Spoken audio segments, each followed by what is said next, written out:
Merci, Monsieur le Président. Monsieur le Directeur général, je vous remercie à mon tour pour la présentation très intéressante que vous avez pu nous donner. Vous avez d'ores et déjà d'ailleurs répondu à de nombreuses questions, plusieurs questions légitimes que nous pouvons nous poser ici à la Commission des finances. Mais dans la mesure où notre pays doit faire face à une extraordinaire déferlante de produits venus du monde entier, particulièrement de Chine et d'Asie, ces importations massives que nous constatons depuis des années, ce dumping qui est organisé a des conséquences considérables, ça a été souligné, en termes économiques, sociaux et bien sûr environnementaux. Par ailleurs, il y a l'ampleur du phénomène des non-conformités qui nous inquiète, ce que confirment hélas les contrôles des douanes. Vous avez pointé aussi le rôle des plateformes d'importation, mais aussi la responsabilité des consommateurs. Nous savons qu'en ce domaine, les facilités d'Internet apportent leur lot de changements dans les comportements de manière considérable, avec une idée sous-jacente. Sommes-nous réellement tous responsables collectivement à l'égard d'un commerce mondial totalement débridé? Alors, dans ce contexte, il n'y a sans doute pas de quoi se réjouir des difficultés liées à l'application de la taxe sur les petits colis. Je le dis à un certain nombre de collègues, par rapport à tous ces contournements liés à la taxe, et qu'on a pu observer au sein de l'UE.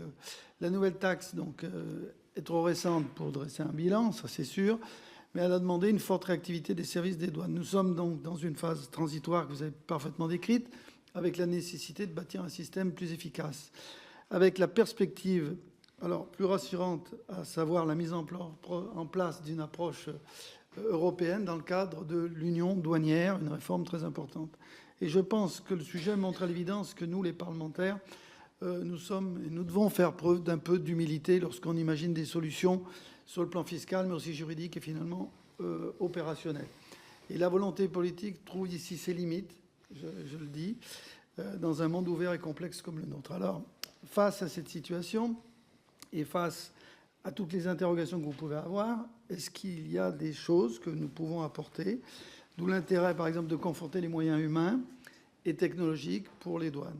Notre monde bouge très vite. Qu'attendez-vous des parlementaires à quelques mois d'un texte de loi de finances pour renforcer les outils, les compétences, les moyens de coordination, vous l'avez dit, les moyens financiers? Merci. Monsieur le Directeur général. Merci, Monsieur le Président. Monsieur le député, merci de me donner cette opportunité.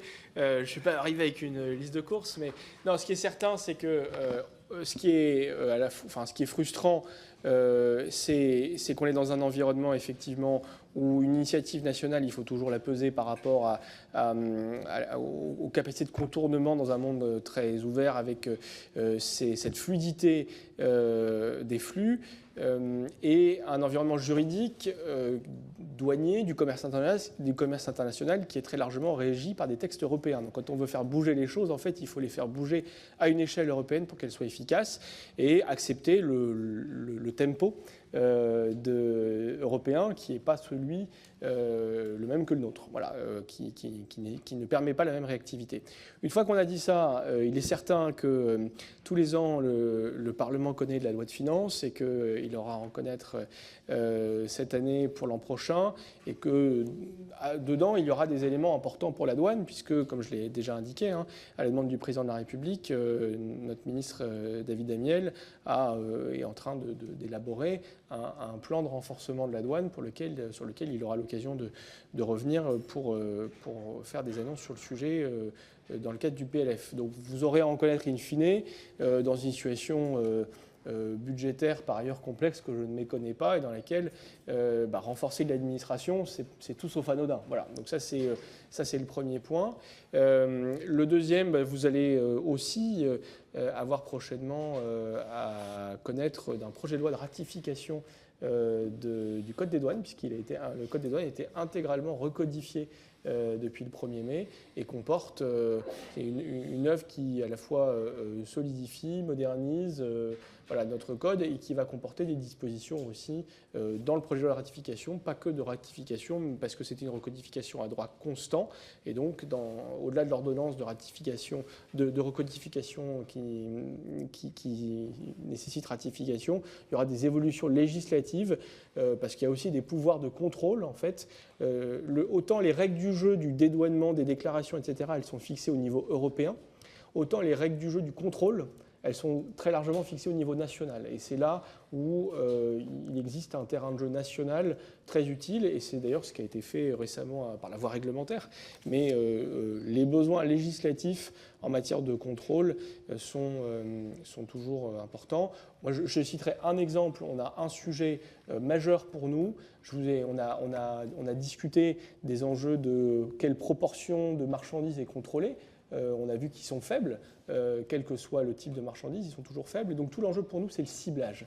C'est notre capacité, notre force, comment on l'oriente.